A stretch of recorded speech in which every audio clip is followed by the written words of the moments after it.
Good evening, ladies and gentlemen. Welcome to another episode of Fellowship of Fandoms podcast. I'm Strider, and here with me I have Shiv. Good evening. How are you? Hello, hello. I am excited to talk about not the penultimate episode, but the finale. The I finale. guess of the finale of our podcast, really. So the last two episodes.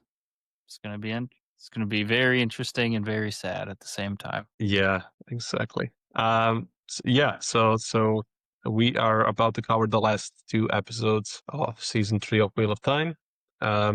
Terrific season and pretty strong finish. I mean, it was strong from start through the middle all the way to the end. It was a great season. And before we go into that, just some quick mentions. The Save the Wheel of Time campaign is still going, though sadly the numbers have kind of stopped moving too much.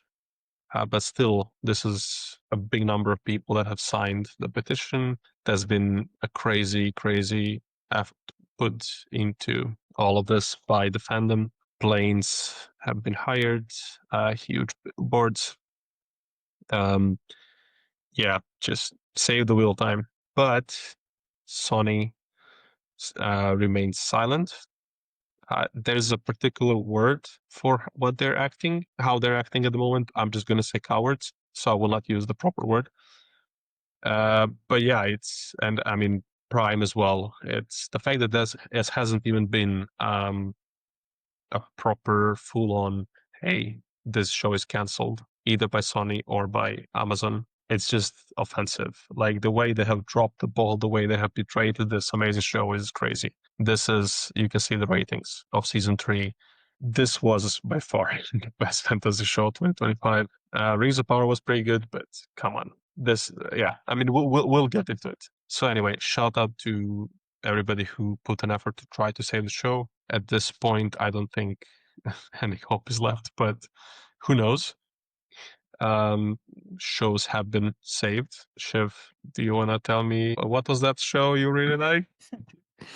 Oh, I don't know. Maybe The Expanse. And I wish I had it near me. But I don't. But I recently purchased anniversary edition of the first book, uh, Leviathan Wakes, I believe it's the title, and it's signed by the authors. So I finally got a signed copy from the authors.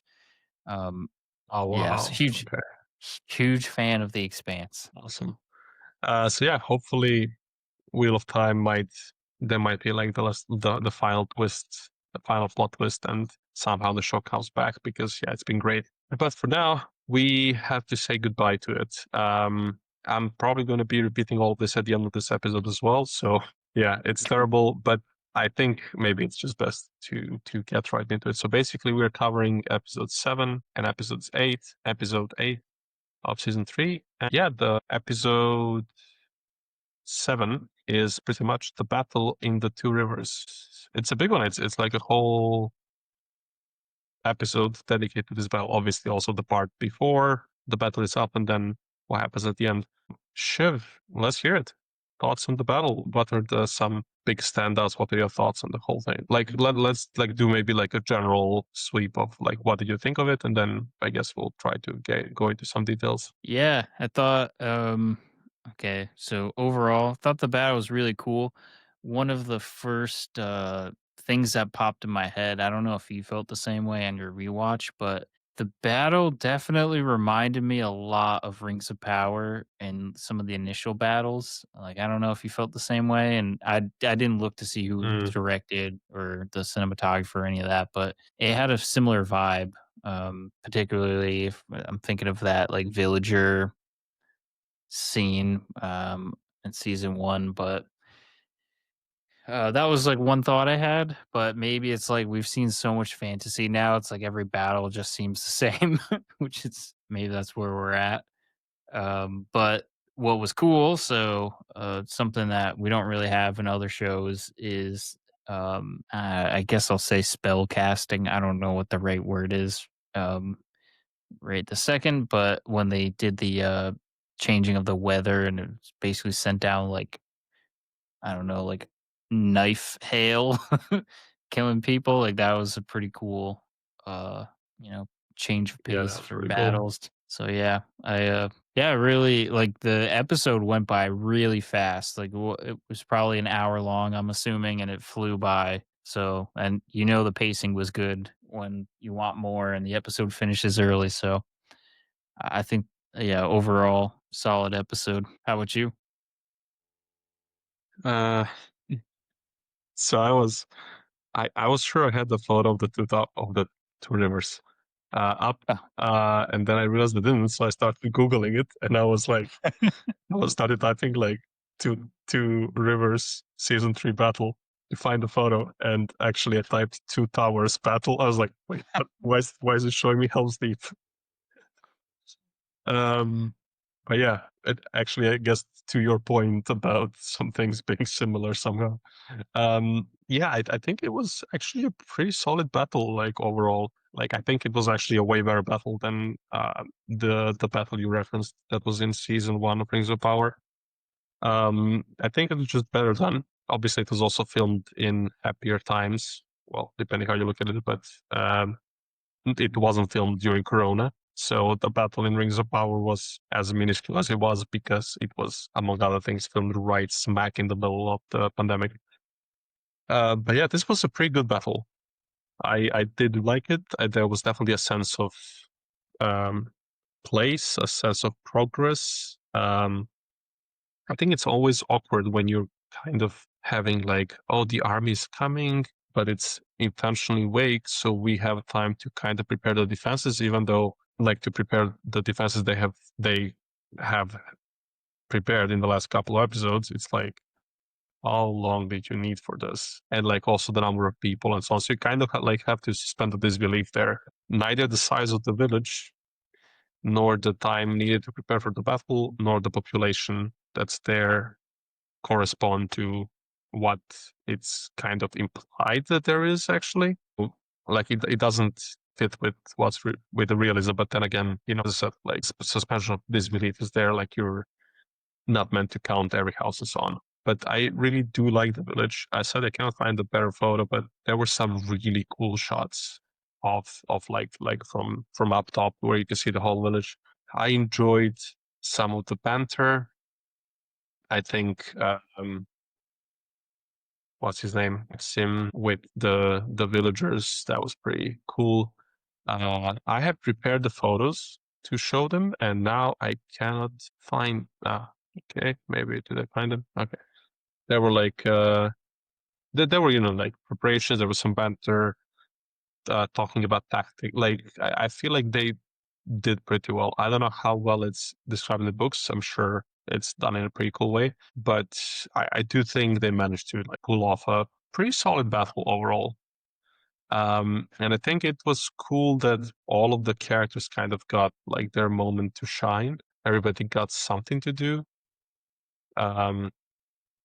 Even Matt's sisters, like, and with under Alana's guidance and that new wisdom, who then gets actually killed during the battle. Like, I feel like they had a cool moment.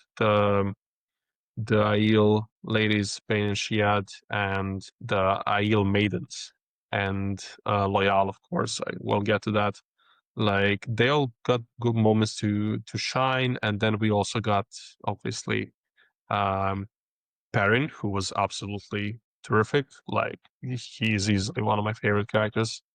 I'm not sure how to pronounce her name. I think it's Faile or Faile or something. I don't know. But this actress has also been absolutely stellar. Like I definitely buy her. Like she's obviously she's very pretty, but like that's not the strength of the character. Obviously, like the actress really nails down a lot of cool intricacies, and like she really makes great use of her time. So she's not attractive just because she's attractive. She's very charming, and there's strength in her. And um, when Perrin is having his moments of doubt, and then she's being like, "Hey, your wife chose to fight," and I don't know. She really does an amazing job of supporting Perrin in his moments of doubt. So I thought that was also absolutely terrific. Like the way their relationship went. I think the actress with not a lot of screen time, to be fair. But also, like, I guess nobody has a lot of screen time except like maybe a few main characters. She just does a really, really, really great job. Like, she's been one of the low-key standouts of this season, actually. But yeah, I don't know. Like, what did you think of?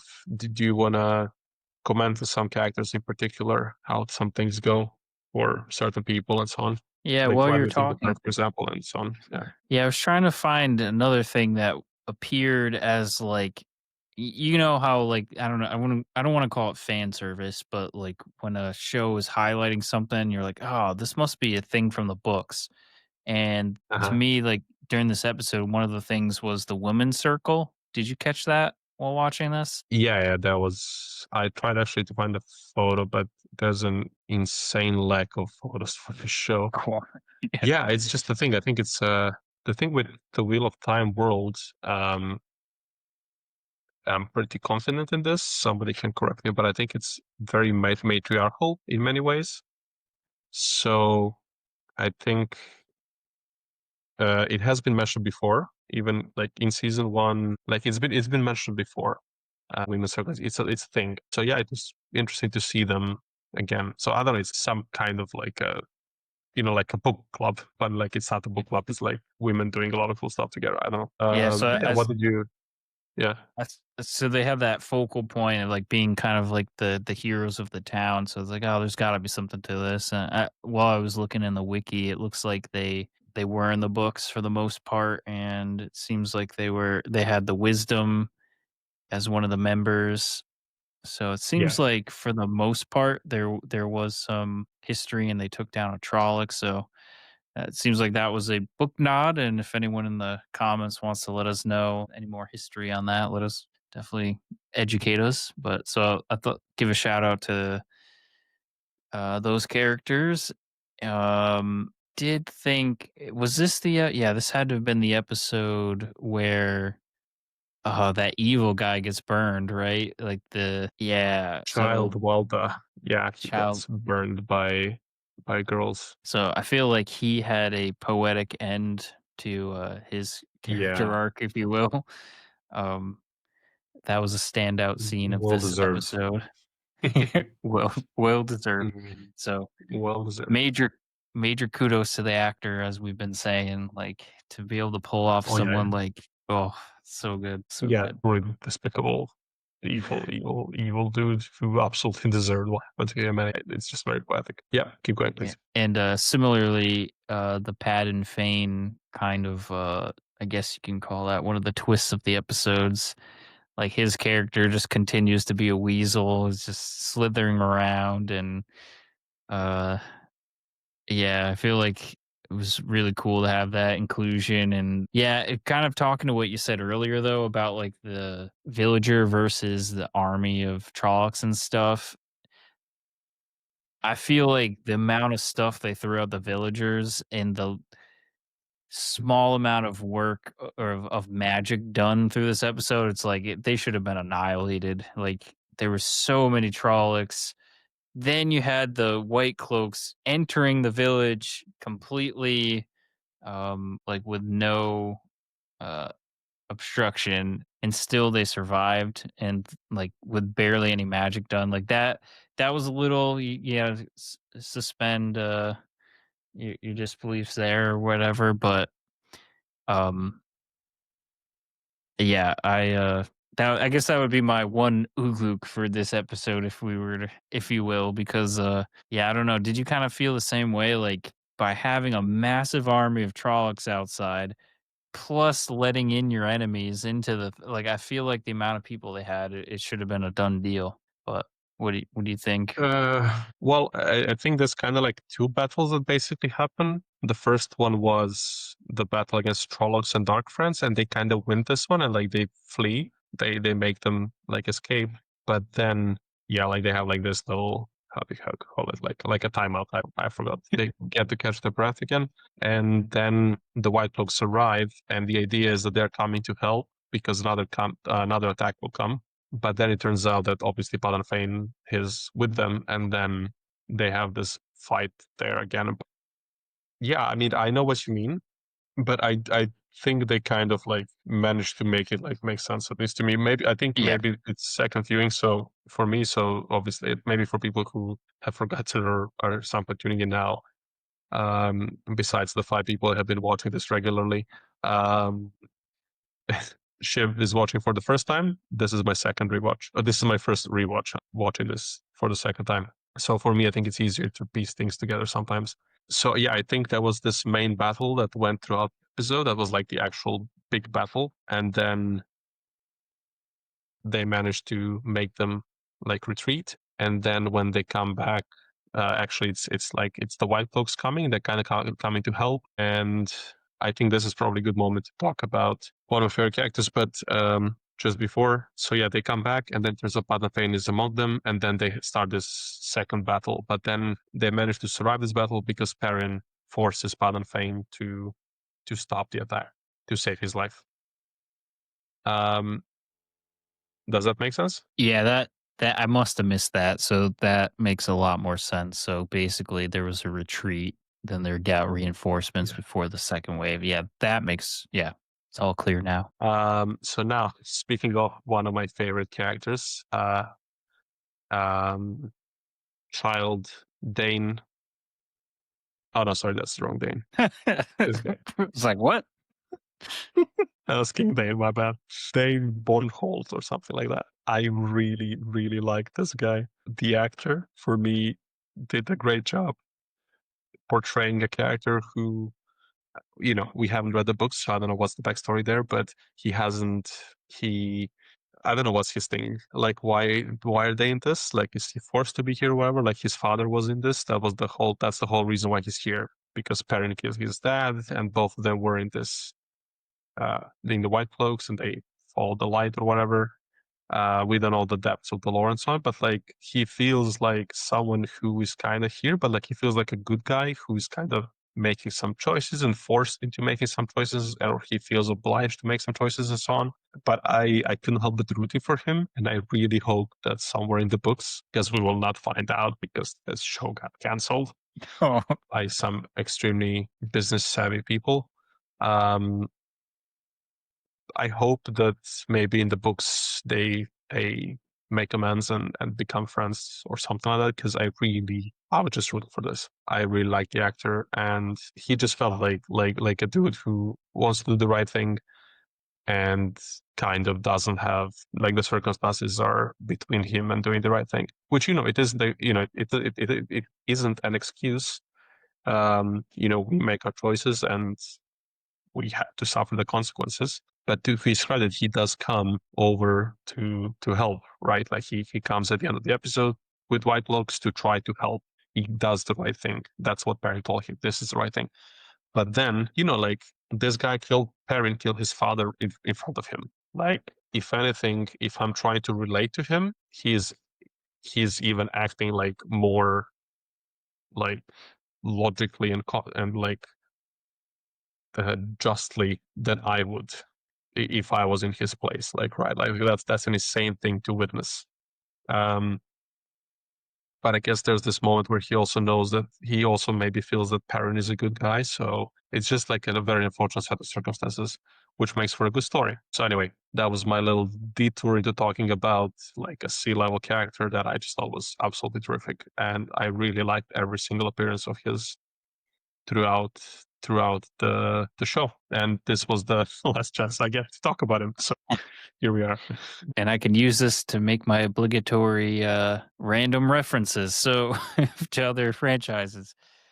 What I like, so similar to what you said about Dane, his character, he's kind of a lot like Jon Snow and James Holden from The Expanse, which is the main character, one of the main characters, where like they have like a set of principles that are kind of very cut and dry, and then the universe throws things at them that makes their test their moral, basically their moral compass. So yeah, he does a good job of like, you want to follow this character, you want to like his choices, and he's put in a difficult situation where someone who has shown that he's very, uh, I guess, honorable as well. Perrin ends up killing his father, and it's like, oh, what do you do when an honorable person kills your family member over things that? Yeah, it's just such a complicated, uh, Yeah. sticky situation to put these characters in. But yeah, so I agree. I love this character as well. Yeah. I'm glad we are in agreement because he was pretty cool. Um, okay, so I think there's a couple more things we can maybe talk about before we move to episode 8. I really liked the fact that I think the way the episode is constructed was pretty good because, it starts with a sense of urgency. Um, I think maybe we see that the trolls are coming with one of the scout groups, whatever, and then like everyone gets time for like a breather before the battle. And I think that gave everybody like a moment, to like show us kind of like what's at stake and so on. And and then when the battle starts, everyone gets a chance to shine, to do something. And we also see this progression, and then so we see Maxim despairing. Um, we see obviously him and Alana having their own things going on. So yeah, I just really enjoyed that we got a moment with all of them, and then we also got some time with Lord Goldeneyes and Thyla.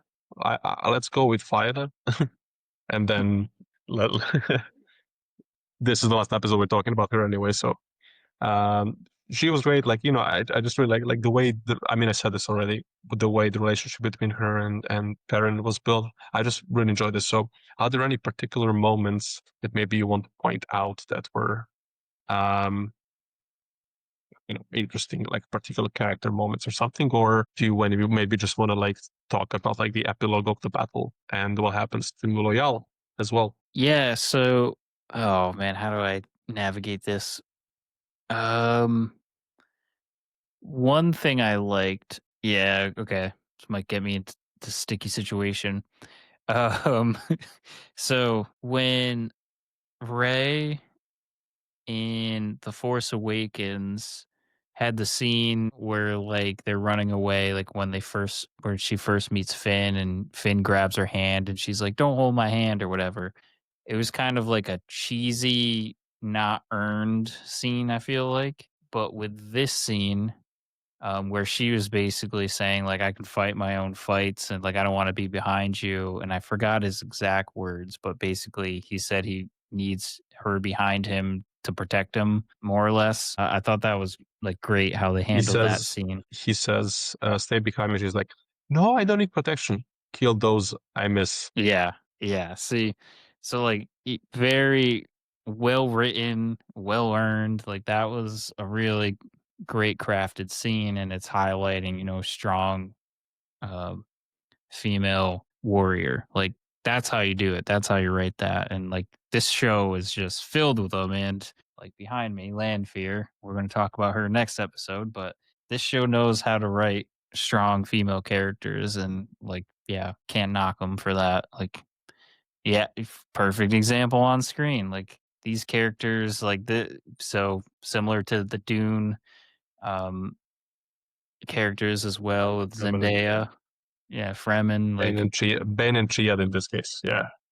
yeah, like well written, like very interesting characters. You even have the wisdoms and the Aiel elders. I forget what they're called. Um, but yeah, there's so many great characters in the show. And like as we were preparing for this stream and looking at all the characters and where their storyline ends at the end of the season, it's like there's so many characters. The show has so many characters. But yeah, I would It's great because say we like them all. Ah, yeah, so many characters to like. But yeah, other than that, I think transitioning to the Loyal scene like that, I think that was the highlight of this episode for me. Like, I love this character, and what a way to go. just before we get to that, what's the thing he does Oh, before that? He oh yeah, plays Maiden's Kiss, and what he was trying to do, and it's a terrific scene, and it just makes what comes after that like even more of a gut punch. He forces them. So he is betting because he spent some time with them, right? Like they've been together for like weeks and weeks, like maybe even a couple of months at this. Like they've known each other for several months at this point, for sure.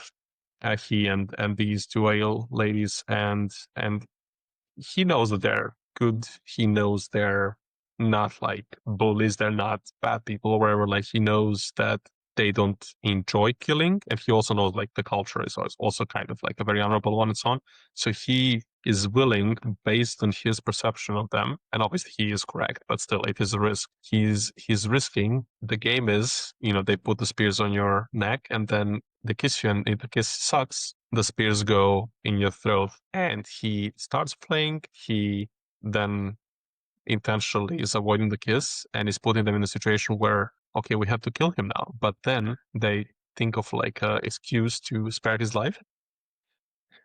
And he tells them, well, now you have saved my life. Your toe, because they believed, one of them believed that she owed her life to Loyal. So he's like, okay, now you have given back to me. We are equal now. You can leave. And then they're like, no, damn it. He, did kind of like beat us. And then the other one is, but he actually risked his life to save our life. Well, I guess I owe you now, the other one says.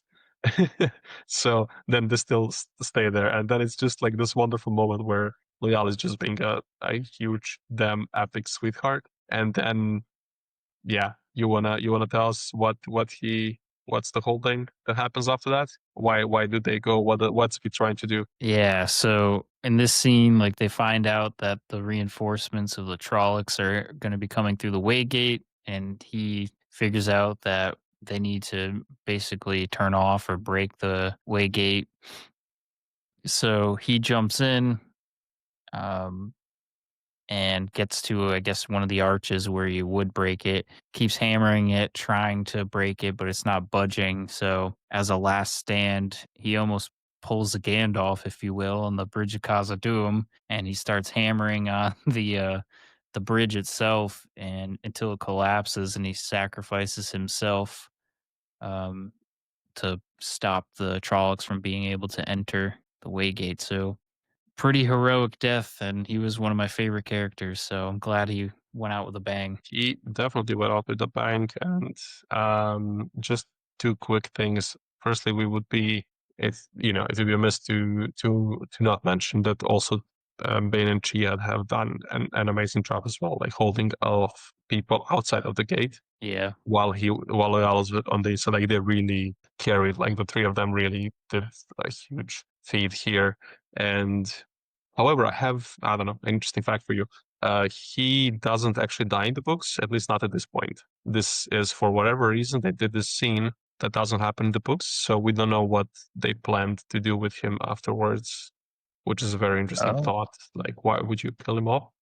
I don't know. So yeah, just a little book fact for you. Oh, maybe he's not dead. Like maybe falling into that abyss could do something. Like I don't know, transport him somewhere Yeah, else. I think from what I've gathered when people talked about the scene, he died. Like I don't think there's coming back from that. Yeah, I don't know. But who knows? Maybe it will make sense. I don't know. But yeah, Ayala goes out in a very loyal way. Not Oh, pardon the pun. I mean, it was right there. He was very loyal from the very first moment.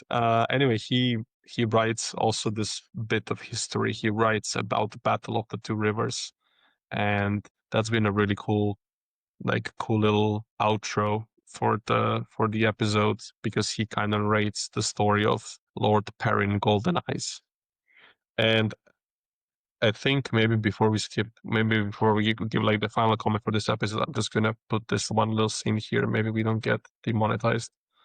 Shiv, I'm gonna play it. You just tell me if you're hearing the sound properly, because my headphones don't work and I don't hear it, but I'm playing it for everybody else. Walk the footsteps of our fathers, trail blessed by our mothers. They both lost to sing forever. Oh, the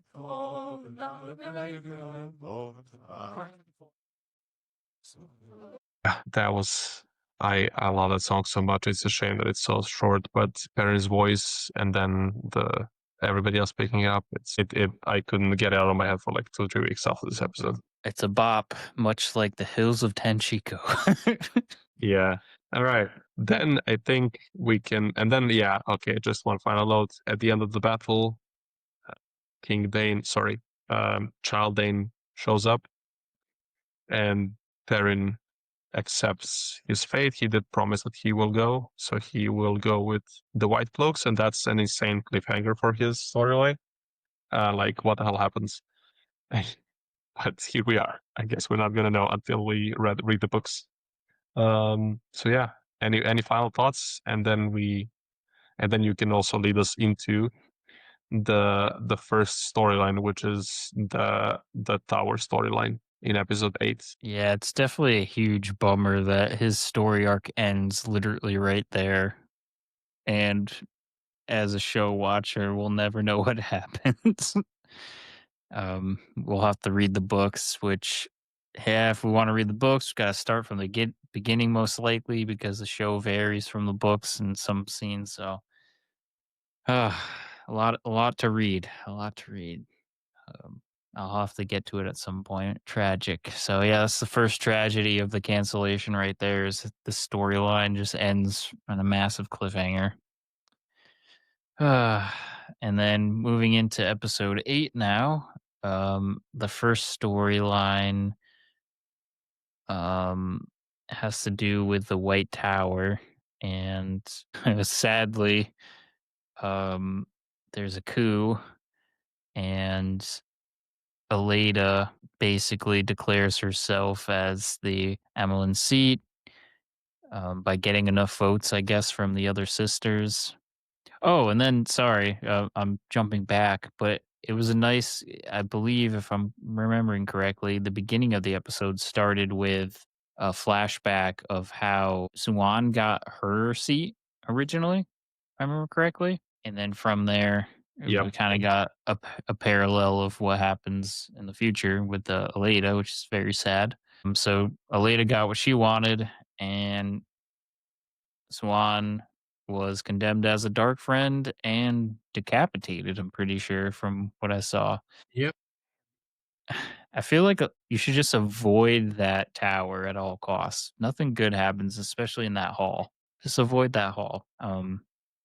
And I was telling Strider before the stream, right now I'm rewatching The Expanse, so I'm getting like a cool duality between I forgot the actress's name, but she's amazing.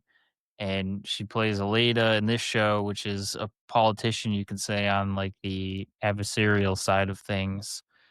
And in The Expanse, she plays a politician that's for the greater good of humanity. So it's really interesting seeing her play like a politician on both sides of the aisle right now as I do both rewatches. And yeah, it's pretty cool. She's a very strong actress. Yeah, she is a force on screen, and yeah, it's just very sad that she's not one of the good guys. I mean, again, who knows where the storyline goes further? But I got another curveball for you. Suan doesn't die, at least not until far later, as far as I understand. So this is another huge change that they did. They killed Suan. It's like, I don't know, killing Elrond instead of like having him leave at the end of the movie. You kill him like at the Council of Elrond or something. Okay. So I don't know Maybe, if you have any thoughts on that. God, maybe they can use the weave to sew her head back together. I don't know what. Yeah. Oh man. Yeah, I mean they heal people all the time. Maybe getting decapitated in this world doesn't mean much if they get back there fast. I don't know. It is That's yeah. crazy. It's not a career-ending injury. like like your career doesn't end there. They can get you back. You just go to a bit of therapy and it's fine. Yeah. Flesh Uh, wound. she does it out in a very defiant way, and quite literally, she does say that. There's a moment where Elida has like doubt while she's listening to Swan. So I don't know. I wonder where they were going with this. I wonder if I don't know if you talked about this, but it's pretty clear. It's not pretty clear, sorry, but it's like pretty strongly hinted at, and it might be clear for the people who read the books. But I think I remember hearing that Elida might be under some kind of like a controlling spell or whatever. So, like, there was a moment in one of the previous episodes where her hands were trembling, and it's been hinted at in one of the previous seasons that that's kind of like a symbol of maybe somebody being under control of somebody through spell or whatever. And she also comes from the court where Lord Gabriel, who is actually one of the Forsaken, he's like manipulating the whole court. You remember, like the Queen Morghese, the mother of Elaine, Yep. or like the mother of Elaine, the blonde lady on the right. So when her brothers came to the tower and so on, and then that was that one Forsaken that actually we see talking to. Actually, let me find the photo. Like this, I don't know if you recognize him. Yeah, they basically said that like he could put a spell or whatever on them, and everyone thinks he's been in their lives for exactly. So there's this theory that she's under his control, Elida, or something like that. So who knows? I'm curious, but I guess we'll have to read the books and see what happens there, because I don't think we'll know otherwise what's going on with her. But yeah, Suan goes like a boss. Elida wins the tower, and we can safely assume that the tower is now against Rand. And I wouldn't be surprised if there's even like a civil war in the tower now, or who knows. So, any final thoughts on this storyline? So I guess we can say that's where the cliffhanger hits us with the show getting canceled yet again. Is we end with a lady getting control of the tower, and we don't know what that means and where that's going to go. Other than we can speculate that she's going to go after Rand and try to steal him or kill him. Still or kill. Yeah. So yeah, another painful part of this cancellation. And then Indeed. going from this storyline to the next storyline, we have to travel to the hills of Tanchico. I won't mind. Yeah. Find a good photo. Here we are. Good photo of the hills of Tanchico. Demonetized. They're at the best demonetized, taken down the whole video. Again, even that would be a solid case. We get like how do you call it? Like a hit against, like a strike against the channel. Anyway, so yeah, we go to Tanchico, and there we have this whole thing where there's actually like three parties. So Moghedion is trying to do her own thing. Our friend group here is trying to do their own thing, and you have Liandrin trying to get obviously, like, they're all chasing the same thing. They're chasing the set of 2 bracelets that goes on 2 people, and then the collar, and they're looking for the collar here. And then when that whole set is put together, they can chain Rand with this, which will be obviously and it's like getting an atomic bomb under your control. It's the only atomic bomb in the world. It's not even an atomic bomb, it's like a whole arsenal. So yeah, there's interesting stuff here. Obviously the coolest guy in the show is as well here, Tom Merlin, His Royal Highness of swag and epicness. Like, really, really cool character. So they're kind of wandering around. They split to search for this. He is with Elaine, and Nynaeve is going on her own, and Min and Matt are going as a duo as well. Nynaeve finds the necklace. Actually, Liandrin had it right in front of her. However, she never saw how those work, while Nynaeve has firsthand. And Liandrin actually thought that it goes with like that whole shoulder covering, chest covering part, but actually it only shows up when you put the collar, which she didn't know. But Nynaeve finds it and takes it out. But sadly, she doesn't follow her own advice, and she doesn't leave. She stays there, and then Liandrin catches her. They have a little, well, it's not even a duel.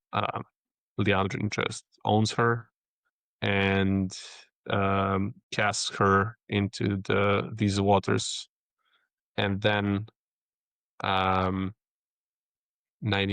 this is the moment where she finally breaks through her barrier and gets her powers. Like she goes through it, and we finally see her smiling, and it's like there's this like feeling of relief and like, okay, she has unlocked the power now. Like she's there. She is not stopping herself anymore. And like that's again another wonderful cliffhanger where okay, they say she's the most powerful channeler in the last 1,000 years, and we don't get to see that.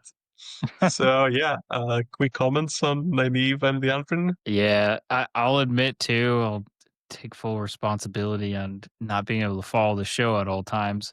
When this scene came up, I totally forgot that she was having like the difficulties with channeling. So I'm like, why is this a big deal? Was she stilled? Like, I like completely forgot. So I'm glad you like said that, because now I'm like, okay, yeah, that makes sense. And I think with this show, like just the for me as like a casual watcher, no understanding of the lore or any of that, I feel like at the end of this season, I'm like starting, all the pieces are starting to make sense to me, and I'm like, oh man, like, so it's like the board is set, the pieces are moving. What the heck? I'm finally understanding the show, and they cancel it. And I think that might have been part of the problem with the show is it's so complicated to some people, including me.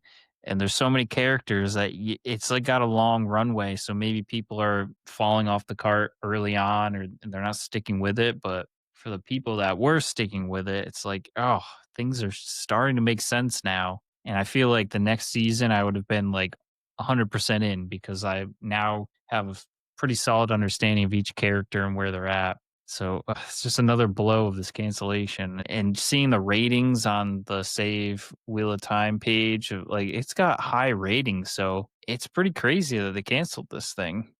It's not like it was like, a 30% score, 40% score. Okay, maybe it makes sense to cancel it. But when you're in the 80s, that should be considered a hit, in my opinion. Yeah, I mean, it topped literally any other fantasy show. Like it topped House of the Dragon season 2, for example. Like it topped, like it did really well, and it kept doing really well for a long time. But like even after the show stopped, like it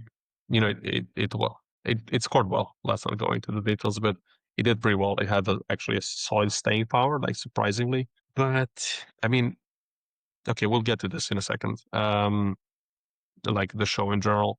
But yeah, let's move to the big one. Or do you have any final comments on this? Yeah, so we're talking about just Nynaeve's storyline. So yeah, I think we talked about it. So I'll kind of like rush us through to. So this is a very blurry photo, but Elaine and Tom Marilyn, they're kind of going through their own little challenge, and then one of the Black Magic women catches up with them. She has this artifact she says this is Balefire, and she unleashes it at them. And this is a very terrible resolution photo, but basically shooting this purple ray of magic that's kind of like destroying everything. And here we can see actually that Elaine takes over, and she's the one destroying this Black Magic lady. Saving Tom, who actually was about to sacrifice himself to save Elaine. And Balefire, I would suggest that maybe even just Google it, like on YouTube, like search it on YouTube when after we finish recording, because it's a very cool scene, and I think it's not something maybe you would catch on the first viewing. I mean, some people would. I didn't. Basically, I know what it is. Kind of, it's like this insanely powerful force that can literally rip the fabric of the Wheel of Time. And it's so strong that what happens at this scene, so if you remember this Black Hajek woman, she shoots this thing, but she's not very strong, so she misses and she hits the top of the ceiling falls down, and then when Elaine knocks her down, takes this from her, she then points at the Black Hajek lady, kills her, destroys her with this, and then you can see how the last 15-20 seconds of the Black Hajek lady's life go into backwards rewind, and they get like erased from existence. So the fact that she destroyed the ceiling gets annulled. And this thing is so powerful that, as far as I understood, in the previous last battle, like in the previous war, it was so strong that both sides apparently agreed not to use it. Like the good guys, Wow. the bad guys were like, this is so bad. This can literally destroy all of us. We're not going to use this, even though it's so insanely powerful. It's like having okay, we're not using nuclear bombs. Like we're going for an all-out war, but like nobody is active and everybody's actually abiding by it. Nobody's using we're doing the Third World War, but there's no nuclear bombs and everybody's actually honoring it. It's like that level of a thing. So it's just like a cool little thing that would have played a more major part, I guess, in future seasons, but yeah. So Anyway, that would be like that's their thing. that would be a perfect tool to use against the Forsaken, it sounds like, to get them erased from the wheel completely. So, oh, yeah, it seems like the show's showing all these artifacts, like the Horn of Valir and all. So it seems like they're gathering these cool artifacts to use for a final battle, if I had to guess, which would have been an epic thing to see. And, another wasted thing we'll never get to see. And speaking of other wasted things that we'll never get to see, Matt gets stuck in another realm where he meets a very interesting creature called Elfian. Yeah, what did you think of this? Very strange, and no pun intended there, because the actor playing it was Robert Strange. Also strange. It's also, and fans of Rings of Power would know him because he plays, I believe, one of the orcs or a couple of orcs in the show. Yeah, he plays I a guess couple of them, but he plays, among others, he plays Glook, who we won't say what he does. Maybe somebody wants to watch Rings of Power. They haven't yet. But we saw his child as well and so on. And yeah, that was a whole thing. But he's apparently a very good actor with prosthetics. I guess he's kind of like what Andy Serkis is for like how do you call it? The motion capture. I guess, yeah, Strange has been doing a great job with these in other big things. I forgot which ones, but like he's been in a lot of cool things. Yeah, anyway, meets him and it's like this very strange, otherworldly scene, which is appropriate because also I just love this photo. This is the BTS just like mad, convinces them like, "Oh, dude, we good. It's like, okay, sorry, bro, I didn't know you were so cool. I didn't know you were so chill. Anyway, he has this like almost like a genie moment. Like you have 3 wishes, I'll give you. It's just this whole weird little mythical scene, and a lot of people thought that this would be cut because it's like this layer of the world where like it's really odd, like it's really, really, really odd. And I'm gonna butcher it, but it's kind of something like, so there are snakes and foxes. This is a fox and there's a snake like equivalent species, and they are, and again, this is me getting it from somebody who has read the books, but I haven't, so I don't know what I'm talking about. But basically they're like these are like 2 races that are kind of like aliens, because I could be like conflating things here, and I'm looking forward to reading a comment that maybe explains this a bit better. But basically, I think at some point people were so powerful that they poked holes and like, I don't know, like I guess they didn't do space travel in the past, but like some kind of magical equivalent to this, and then met these people. And actually there's like a game they play in world. We've seen it on screen. It's called Snakes and Foxes. It's kind of like ladders, and like that game, like Snakes and Ladders. Oh yeah, yeah. So I think it's kind of like this that they make, that's actually inspired, but people have forgotten this in the world. But it's actually inspired by the actual snakes and foxes from like ages ago. Anyway, this is like this thing, they had this crazy magic, whatever, I don't know. So anyway, he gives 3 wishes to Matt. He gives him Matt wishes for all this magical crap to stop messing with me. All this magical crap from across the world, stop messing with me. He's like, done. And then he raises his voices in the head. That's like the second wish. And the third wish is to get out. And then he does get out, but this is a proper genie move. He's like, it was good that you wanted to go out, but you didn't set a price. And so Matt is out hanging, and that's that scene that Min had the premonition of him. So this happens, and then Min managed to save him. he does come back, and we see again.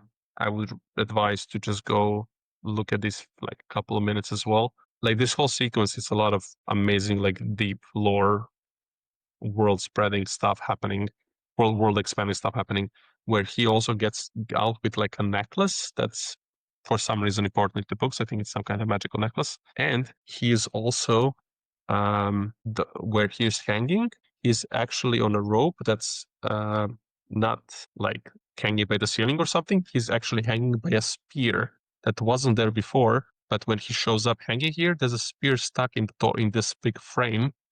And I think that's like some important spear that he gets actually throughout the rest of the story. That's like his weapon. So it's like a whole packed scene that would have brought a lot of cool storylines in the future. But yeah.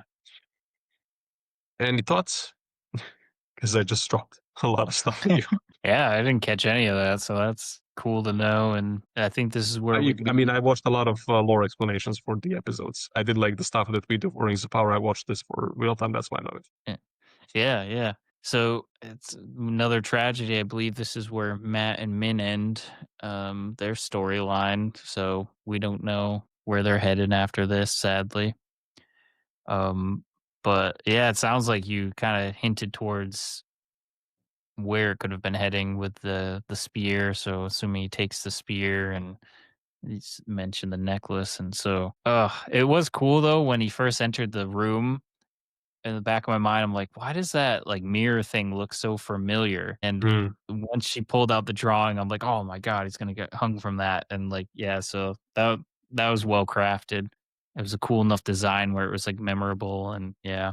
So yeah, so giving my flowers to Robert Strange. It was definitely a strange character to play. Interesting storyline. Yeah. Another tragedy of the cancellation. Yeah, man, it's so annoying. I just cannot like it's just as yeah, I don't know. It's wild. But anyway, I think that's kind of where we covered the Chico storyline. It's a lot of interesting stuff. Actually, maybe real quick, Moghedion was also messing around there. She has this confrontation with Liandrin. Liandrin offers her, "Please don't kill me, but maybe make me another Forsaken. I'll be your servant, and then you will not be the weakest. I will be the weakest." So Liandrin is just making this power play to get into the Forsaken circle. Also, Moghedion has destroyed Samael and made a net of his flesh, basically. So that was brilliant. Yeah. Anyway, she. Do you want to give your final thoughts on Moghedion? Because she was the one villain that I told you like would be interesting to see in this season. Do you have any final words about her? And then I think we can move to the big storyline, the main one. Yeah, I guess to make another connection, is it Ramsay Bolton or who was the crazy Bolton that would flay Ramsay people? Bolton. Ramsay, Well, yeah. Boltons in general flay people, and Ramsay was the psychopath one. So yeah, she's kind of got that going for her, but instead of flaying, she's like turning them into spider webs or something. It was pretty gruesome, and yeah, I think she takes the cake for like the biggest psycho villain of this series so far. Lanfear has some redeeming qualities at least, but that's Moghedion not so much. I mean, Moghedion actress is also very pretty. She's just extremely creepy. I mean, the character. I think that's like a really. I think this just goes to show how great the actress is, and how like the costume and everything, how good it is. Because you're like, I know it took me like almost by the end of the season to realize that actually the actress herself is like she's a very pretty woman, if I may say so, but. You don't notice this because she's like just so terrible. She's so creepy. She's also not being very seductive, obviously. She's just being creepy all the time. Like Lanfear has this note where she is seductive. We have seen her, like flirt, like be in love, like with Matt and all of not with that, with Rand, all this like 2 seasons, right? But Moghedion doesn't have this level to her and layer to her. At least we haven't seen this. She's just plain creepy as hell. And it's like, oh, actually, yeah, like the actress did such a wonderful job. Like she was, I think, like she really gave Lanfear a run for her money. I think in this season. I definitely agree. Um. Okay, so then we can move to the next one. So the final storyline, Rand kind of breaks up with Lanfear that make in the dream world with the help of the wise ones and Egwene, and they kind of think, okay, she's gonna show up any second now, she's gonna attack us. However, Lanfear is obviously way more subtle than that, so she goes and to one of the Shadow, one of the tribes of the Aiel, and gives to that guy Janduin the tattoos and gives him this thing to like try to challenge Rand to for becoming the Kara Karn. So basically, it's a fairly simple storyline. Just one thing actually, just show the photo. Just before actually we go through all of that, in the previous episode where we saw Rand, he had that fight with Samael and he killed accidentally also the girl, I forgot her name. So she told him when she was still alive, when they were joking, she told him that he owes her to like harvest her crops, and we see him doing this, honoring his promise to her because she is now dead due to his own fault, but he's honoring this promise to her, and then he goes and breaks up with Lanfear. So anyway, we can skip maybe to the final part where we have, well, I guess first we have this scene with him and Moiraine where he acknowledges that you are the only one that actually wants exactly what I want, and they have this kind of like all cards on the table, and she's like, okay, I'm gonna protect you from Lanfear, or I will die trying today, and you need to go and you need to get the Aiel to fight for you. And that's what he does. And then we have this dual scene happening, well, triple scene, because Suwon's storyline is happening at the same time. Execution and speech and so on. But anyway, we have this epic battle between Lanfear and Moiraine and Lan. While at the same time, we have Rand trying to get the Aiel to fight for him. And there's this whole confrontation, and he has this speech where he tells them, like, I am of the blood, but not raised by the blood. I am a wetlander, but my father was Janduin, who was the clan chief of the Teradra, whatever clan. I am here. I'm gonna break you. I'm going to save some of you, and then I'm going to like do all of this. While that other guy is cheating because he obviously didn't go through Redian. He didn't see anything. While Rand has, he saw the whole thing, the whole history. He tells them, "You are actually oath breakers. You have followed the way of the leaf. You have been peaceful, and you have broken your oath of peace." And it's a whole thing. And that's kind of where the storyline ends, where with him finally summoning the storm and summoning the rain in the desert, right? So anyway, there's a split between the Aiel. Some of them will not follow him, apparently, seemingly. Some of them will, but we never actually see what happens there. While on the other hand, because that's where the episode cuts off. But on the other hand, we have this really cool fight between Moiraine, Lan, and Lanfear, and it's just like this really cool sequence. So, thoughts on either one? Let me know what you think. Yeah, the Lanfear Moiraine battle, we kind of got glimpses of that in episode 4 when she's in the is it the wait? I forgot where that is. Iridian. Iridian. So it was kind of cool to see like those scenes play out, and we get to see a version of it actually happen in this timeline. And yeah, it was very very epic as usual, and it kind of leaves both characters in a cliffhanger state. Like Lanfear retreats, so she's not defeated or anything, and it seems like she was about to be, because Moiraine basically cut her like neck, kind of, and it was like last moment save for Lanfear. She almost died there, but also obviously Moiraine was terribly wounded. Yep, and Moiraine was wounded, but it seems like she's gonna pull through. So both characters, I wouldn't say got through unscathed, but they survived. And yeah, epic battle, and it was great great episode structuring too. Like I feel like we were getting a proper finale where everything was Yeah. stacking on top of each other, which was what the show needed. And I feel like, yeah, this episode really got me excited for season 4, which isn't happening currently. And Yeah. yeah, the face off that you mentioned, or between Rand and the I forget the other character's name. Yeah, John Dwayne. John Doohan. Yeah, I mean, he's not that important. He's Yeah. just there as the challenger. So I really like how they structured that scene as well, and like him basically calling the bluff of like, you haven't gone through the trials and all that, like what you said. The one thing that ticked me off, and this is probably just me only, but Egwene, I feel like, was like ruining the mood because she was acting all like nervous for him, and it rightfully so. Like he could be starting to harness his power to a point of losing control, and I'm assuming that's why she's worried for him. But I'm just like, oh, That's it. that's it. I'm just like, come on, this is his epic moment. Just let him have it for at least a second. Yeah. I You feel can like understand where she's coming from, but it's like, yeah, so I feel like at the end of the season, she's like my least favorite character so far.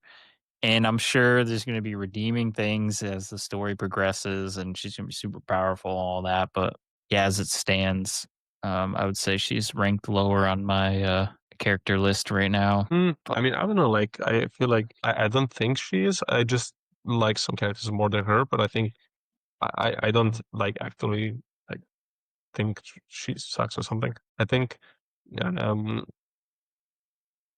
like she's been Maybe strangled by Lanfear for like months and months and months. Like actually getting hurt in her sleep for months and months. Like I would be pissed as well. Like again, I think this is one of those situations where it's like, if I was in this position, Rand, my dude, you would be so sorry for that. Yeah, I think you're right. And plus, where her character's at now is she's pretty beaten down. So maybe at this point, I have those feelings for the character of like maybe she doesn't have a lot going on at this time because she's dealing with all that. But she did have great moments in previous episodes, previous seasons. Oh, So yeah. I'm sure they're setting her up for some like awesome storyline. And well, in the books, I'm sure there's something. But yeah, I don't know. It's interesting, like, in terms of, like, the protagonists, I don't know if I have a favorite. I think they all have their equal qualities. I Yeah, like and Rand, like, you wanna like, if he's supposed to be, like, the Luke Skywalker of the show, the chosen one, blah, blah, he's more blah. Anakin. Yeah, yeah, Anakin, yeah, he's more Anakin. He's got that, like, yeah, he could save the world, but he could also break it, so, like, you can't just root for him. And yeah, and like all the other characters are like Nynaeve just got back her powers, so there could have been something epic there, but we didn't get to see any of that. It seems like yeah, and then I forgot where Perrin ends. It's like he did something epic, and then like it's like okay, like he could be a favorite, but now he's a prisoner. We don't know where he's gonna end up. So like at this Yeah, point, like everyone's eh, most people, I would say, are kind of in a precarious situation where, yeah, but there's no like clear hero. Yeah, I don't know what I'm trying to say. It's like there's no like one person that's just righteous every season. Every all of them have their peaks and valleys. yeah. But I don't know. I think for me, I definitely like Perrin and Matt the most.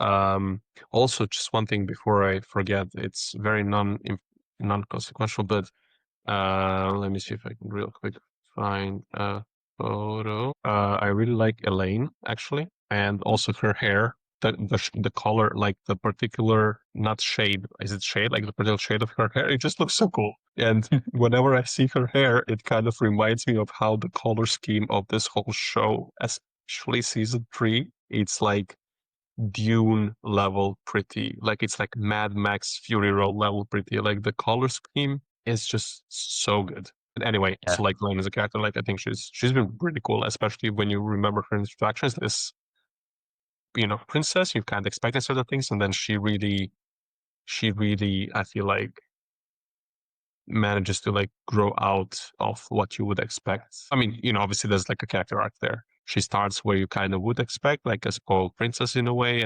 but you learn there's so much about her. So I like her. Nynaeve, I didn't like her that much in the beginning, but I think that's because she's an angsty character in the start. But there's like a lot of good reasons for it. So I liked her more and more, and I knew I would get to like her. I knew that's the point, so I was like excited to go on the journey with her, and I'm happy with her. Wayne, a survivor, a fighter that just doesn't give up and is becoming stronger and stronger, like just like steel. I talked about this before. Like she feels like the temper steel. Like it's like every single thing that's attacking her, like everything that's bothering her, it's making her stronger and stronger and stronger and stronger and stronger. And I think it's just wonderful. Rand, very cool actors doing a terrific job. And as from what I get from what I'm getting from like internet and so on, he has one of the coolest chosen ones trope journeys ever. Like there's a lot of him dealing with this and like a lot of back and forth, and like it's like even almost like a deconstruction in a way of what it is to be a chosen one. Like it's not a traditional path. It's like really like, okay, if somebody's a chosen one, what does this mean? And like from what I gather, they go on a cool journey with Rand with this, and Matt and Perry and I just really love them. And obviously there's like so many other cool characters. It's just hard to mention, and it's crazy. And I think we can now get into that for a little bit, and then we can wrap up. Yeah, we're not saying more of this show. It's insane. Like this thing behind me. This thing behind me happens. That when Jeff Bezos showed up and killed the show. And yeah, we're not going to see any more of this. Yeah, and now after you kind of mentioned your favorite characters and where they're at, I just realized my favorite character on the protagonist side is Moiraine. So I got to see Moiraine versus Lanfear. God, I forgot to even talk about her. Yeah. Yeah. So her character kind of had a bit of a backseat for a little bit because she was stilled and dealing with all that. But yeah, she got her power back, and we got to see her face off of Lanfear. So I'm assuming like that was like a teaser battle for the future, and there's probably going to be an even more epic battle with Lanfear and Moiraine's. Yeah, it's definitely a tragedy that we didn't get to see this thing all the way out. Yeah, I mean, I've said this many times, basically in every episode or like every other episode. But Rosamund Pike, who plays Moiraine, she is maybe like the biggest name in the show, and she is for a good reason. Like she, as Moiraine, has been like one of those, I don't know, Viggo Mortensen level performances. Like she is Moiraine. Like she is terrific. She is impressive. She's the depth, the way her acting with her eyes. I feel like that's the most interesting thing about her for me. Like the thing that really stands out the most, like her reactions to things, the power of the character, the I don't know, the dedication, everything. She's been absolutely amazing, and I'll use the chance to once again. I think I might have said it before. Like in times of streaming services and Hollywood in general, just going for like the woke stuff, and I'm saying it like this on purpose because they're going for tick off the boxes often. They don't put quality first and then make that fit and then make the quality be inclusive. They go for like, oh, we'll just put a lot of insert whatever instead of trying to make this a quality thing, right? So you often have mediocre stories where they would try to like where they write a character that's basically a dude, and then they like say, okay, no, actually it's played by a woman, and now this is the character, but they don't give like a proper effort to it. And you have here a world where it's my voice is breaking because it's very late here. But you have this world where it's ruled by women, and they are so well thought out. The society is amazing. They're powerful. They have all the power. The men have almost no power. And even this guy who is all powerful, he might destroy the world. Like that's not good. Like the main person in a village is a wisdom. It's a woman. You have that women's circle. You have the biggest country in the world, the strongest country, the Kingdom of Andor. It's a matriarchal kingdom. You have the Aiel culture where they're basically equal. So many female fighters, right?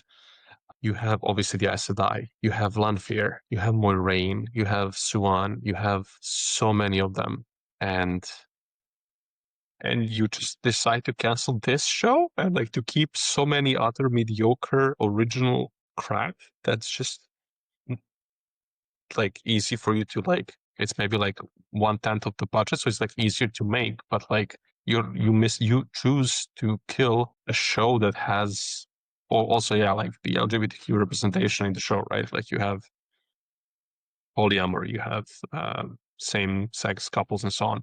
There's so many things. It's like, and it's done with the characters who have depth, who are written as human beings, and it's like you have this gold mine here. Even if you just want to go like from the pure capitalist like angle, like I want to like make a thing that checks off the boxes so I can show to the crowd that I'm progressive and I'm making all this progressive stuff. And it's like, you have this, it's amazing. It's terrific. Like this is all terrific human beings who are, even when they're evil, they're very written, they're very well written. And it's like, and you just decide to cancel the show. And it's like, and also like the way the fact that the show looks so beautiful in this season. Like it looks like I'm watching the movie all the time, like a AAA movie. I don't know, man. I went on a little bit of a rant, but it's like it's mind-boggling that they have decided to cancel this show. Like, what?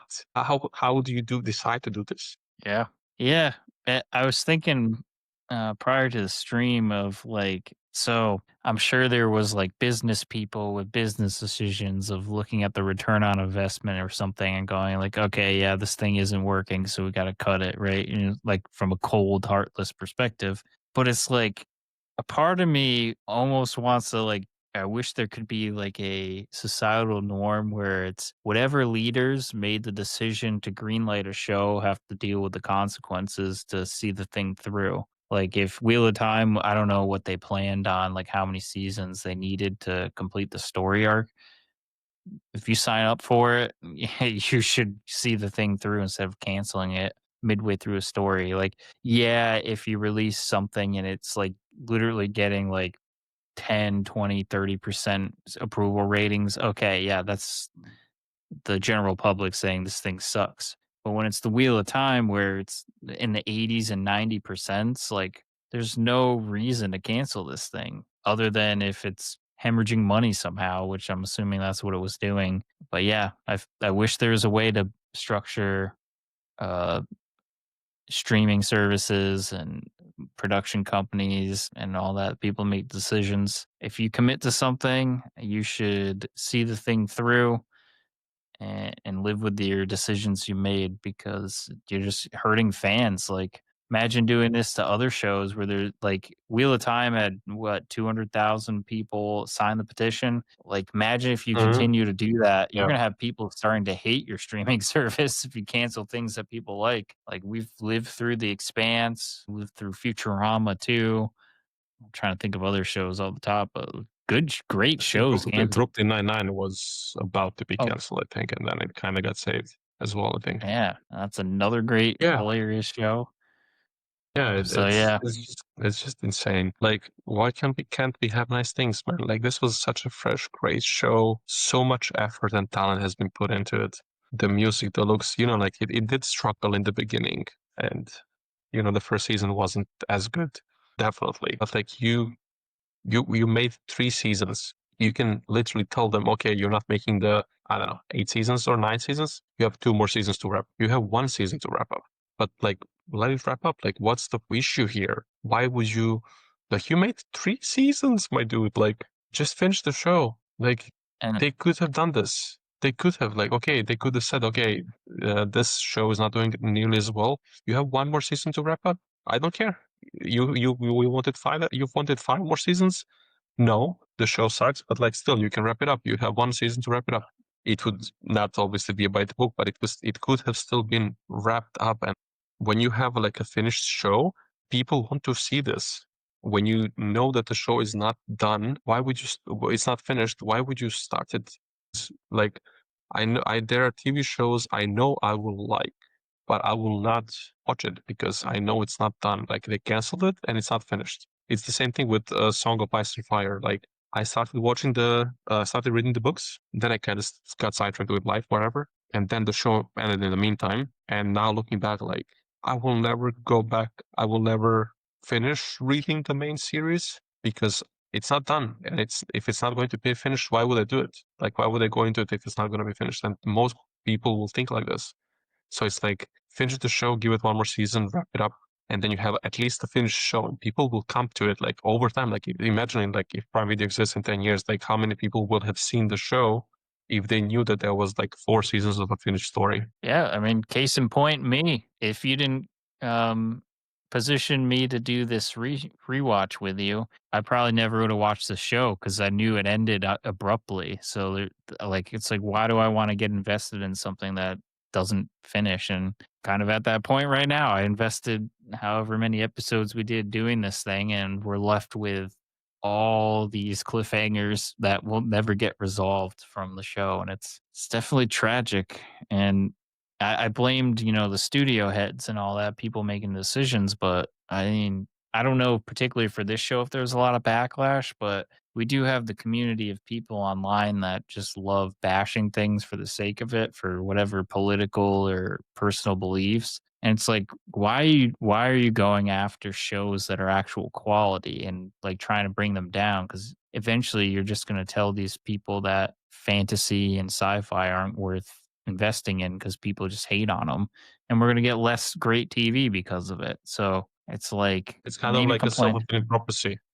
Yeah, You're creating this thing where people keep dropping the shows because they know that you will cancel them, but then you keep canceling because people will not finish it. Like, people will not watch it. Like it's like you shooting yourself in your legs. I don't know if yeah, that's a term in English, but like you shoot yourself in your leg because like that's why would you do this? It's a stupid thing, but then people do this. That's why it's the term.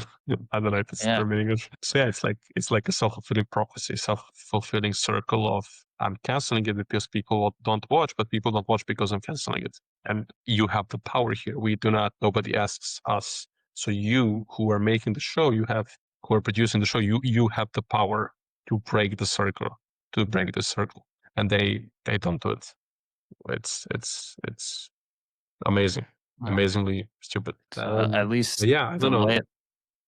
Oh, yep. Sorry. No. Yeah, you can go. I was just gonna say the light at the end of the tunnel for Amazon is Rings of Power. We've been pretty much guaranteed multiple times that they are gonna finish it. Yeah. 5 seasons, and we're getting to season 3. And like, I guess as fans, we're thankful with that comfort of knowing that the thing's gonna finish. So we need that confidence from our streaming services and from our studios that hey, if you're taking on a project, you're going to finish it. Because like, why are we going to invest our time in your platform if you're just going to cancel our favorite things? Mhm.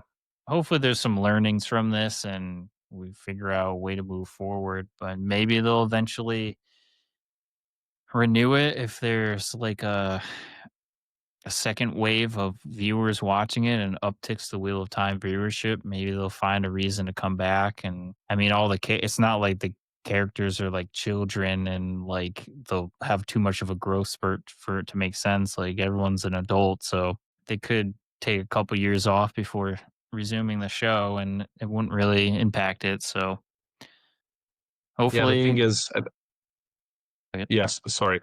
I'll say this and then you can go to your hopefully so we end on a positive note. I think the problem is it's such a huge cast and their contracts basically all expired now. So it's going to be very hard to get people to come back as it's an ensemble cast. So that's now okay, if it hadn't gotten renewed now, it's going to be hard to get it back in the future, but it is possible. So hopefully hopefully the stars align. And yeah, sadly to bring it back down, thinking well, no, this is positive. To like another favorite show of mine is Community, and there's been rumors of them doing a movie or a revival. And we keep getting news that like the stars are trying to align and they are trying to get all the talent together to do that. So I think last that one's at is they're still trying to organize everyone's schedules. So I mean they're actively working to try to get that project off the ground again. Scrubs, I believe, was recently greenlit for another revival. Like originally, similarly, they were going to do a movie and change it to. I think they're changing it to a season revival with bringing back a lot of the main characters and introducing new ones. So it's possible. And Scrubs was off the air for a while now, and they're coming back. So anything's possible. It's just the fans have to keep being noisy and keep telling the studios that we want to see this thing because I signed the petition. I would love to see this thing again. And if you're so inclined and watching this, when this airs or years from now, you stumble upon a random video with 100 views, definitely sign this petition and voice your opinions to Amazon and yeah, let's see what we can do because the show, like, literally was just getting great, in my opinion. I was fully understanding, fully invested, and it was snatched away from us. Yeah, look, this is how it compares to the last seasons of other big fantasy shows. So this is Wheel of Time season 3. Okay, this is House of the Dragon season 2. Like it's hit very strongly. This is like the second best. Then you have The Witcher. Oof. And then you have Rings of Power. So let me see if I can get all 4 of them in the same. Like it's good stuff. It just got great, and we are not gonna get more of it. I mean, who knows? Things have happened before, so maybe we can hope, but maybe not too much. But anyway, let's bring this to an end. It's been an hour and a half. Firstly, shout out to our friend Nerdigans and to the Light Blinded Fool. I hope I got the name right. And to Priscilla TV. All 3 of these people have been commenting quite actively on our videos dedicated to Wheel of Time. So thank you so much for tuning in. It was great to know that there was a list full of people who were watching it. Yeah, and thank you, Shiv, for just deciding to, like, without giving it a second thought, just hop on this journey. It was great. I enjoyed the rewatch, and I think it was a really good duo we had here, given it was your first time and it was my second time watching the show. I think it worked pretty well. And yeah, thanks to the 3 people who watched this. And thanks to you for watching the whole thing with me and then recording all of this. Yeah, it was an epic journey. It felt like yesterday we just started this thing, and it's been probably a couple months. It's crazy. Been like around almost 3 months, I think. But I'll have to put in my favorite card eventually with The Expanse when we find a time that works for everyone, and if we get enough interest from the fans. So I think that could be a show to rewatch when there's like a lull in new content. But I know right now we're gearing up for Rings of Power season 3. We're starting to get leaks in and all that fun stuff.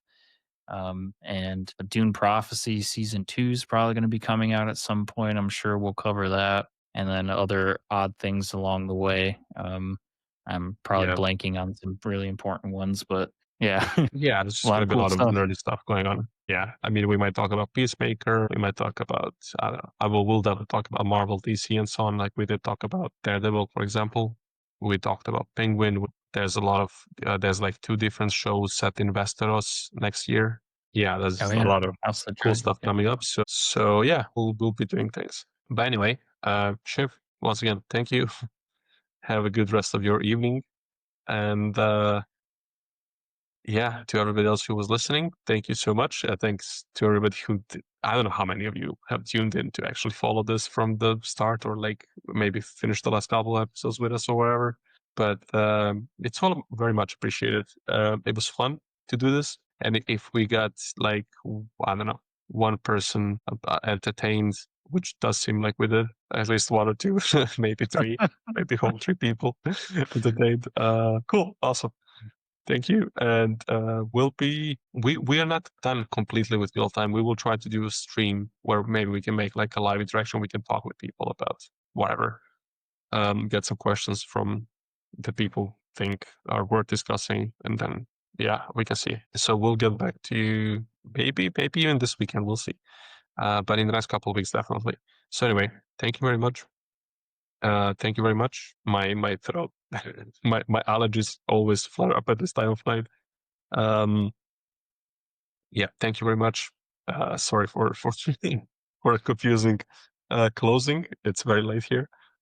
It's been great. We'll talk to you soon, and until then, have a very, very good evening. Goodbye.